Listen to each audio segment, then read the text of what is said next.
Welcome to South Africa. Thanks so much. It's great to be here. A year into being vice president, how are you finding your feet? Are you settled into the new job? I'm really enjoying it. I think Beatport as a company is an exciting place to be right now. We're part of the SFX team, and it's grown from being the biggest download company in the world and the biggest DJ website in the world to also pretty much the biggest dance music company in the world now with all of the festivals. We've got over 1,600 festivals under the SFX banner now, and ticketing solutions as well. So we've really got this complete worldwide vision for dance music in one place. So super excited. Dance music, it's something that's been very close to your heart for a while now. What is it about this genre that is so close to your heart? I've just enjoyed it for such a long time, to be perfectly honest with you. I mean, I'll be honest, I came into the industry loving hip-hop. Yeah. It was probably when I was 16 years old and started working in a record shop that I started to meet DJs and spend time with them and go out to club events, and just the vibe of being around people and dancing and having fun, it just really struck a note with me. And that period of the early 90s was just such a strong period for dance music in terms of, you know, genres like drum and bass making a big impact. Yeah. Techno and house just having amazing releases. It was just an exciting time, and it just totally pulled me in. And I guess I've spent the last 20 odd years of my life absolutely loving and spending my time in dance music. When were you first aware of the South African dance scene, and what can the industry do to make itself more visible worldwide? Well, I heard bubbling things for years about the South African dance scene and heard the odd track here or there. I think Kula the song released on Innovisions in 2009, and that was probably the first South African track I remember hearing.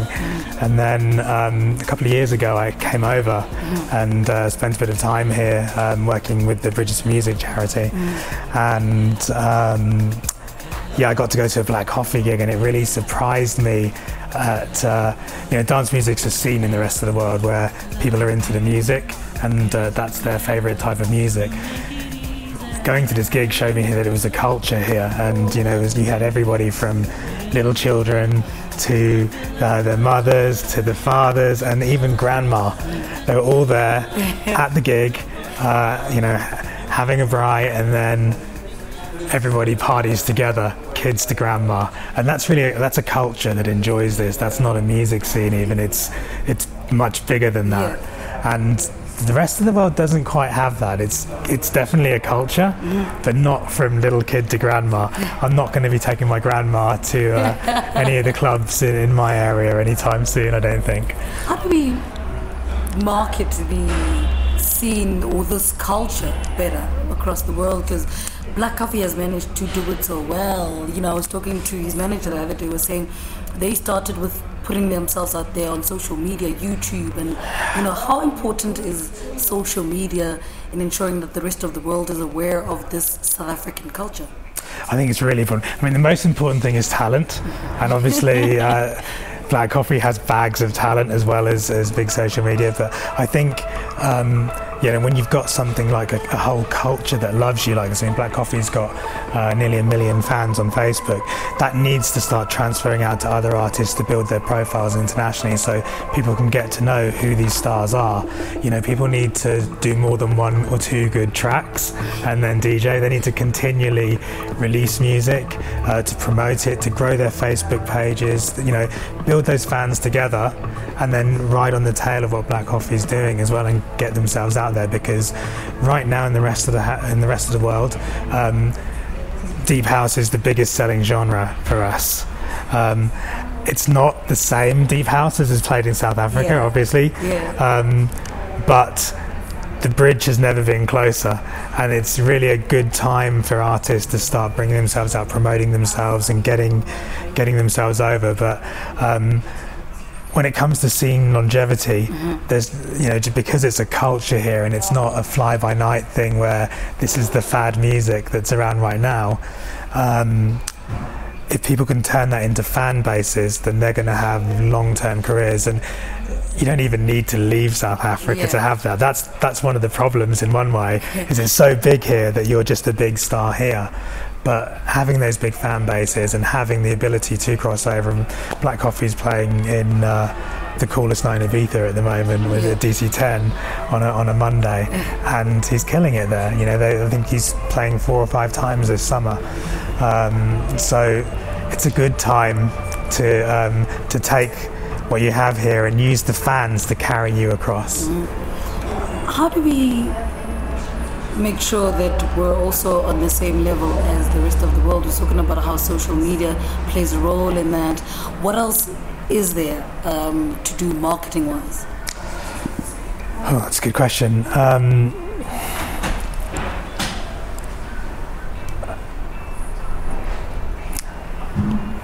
It's a difficult question to think about what else is different between it. I mean, I think with the rest of the world, I think the internet is the biggest connector between it all, to be perfectly honest, and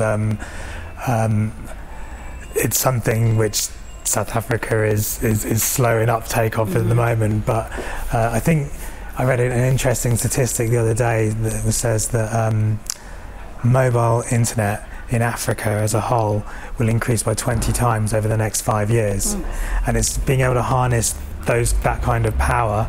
Not only to push your own artists, but to listen to what else is going on in the rest of the world.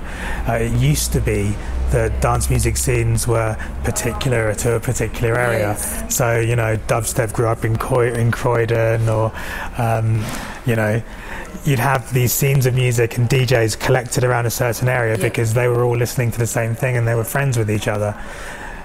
With the internet and globalization, you know, you're seeing scenes where you've got a big Dutch DJ and then you've got a guy in America who does a similar type of music, and the scene is held together by the fact that people worldwide like it. And I think that when mobile internet comes, not only will it give the access for South African artists to have their fans boost their profiles, but it'll also give them access to listen to more of what's going on in the rest of the world, and some of that influence will come here, and some of the South African influence will go there, and it'll be a nice trade, and I think it'll also help artists.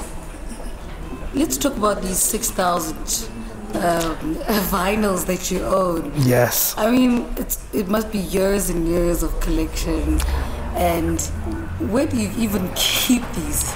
They're split between 3 places. I've got 2,000 of them in my office, so that I listen to all of my new music digitally.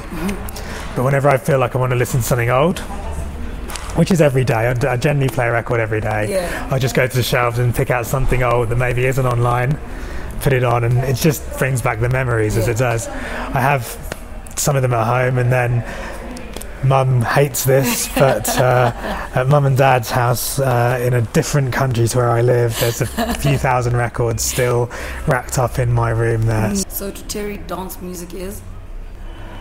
To me, dance music is something that's given me pleasure for the whole of my life. And I have to say, I don't just listen to dance music. I listen to all music. I really enjoy going to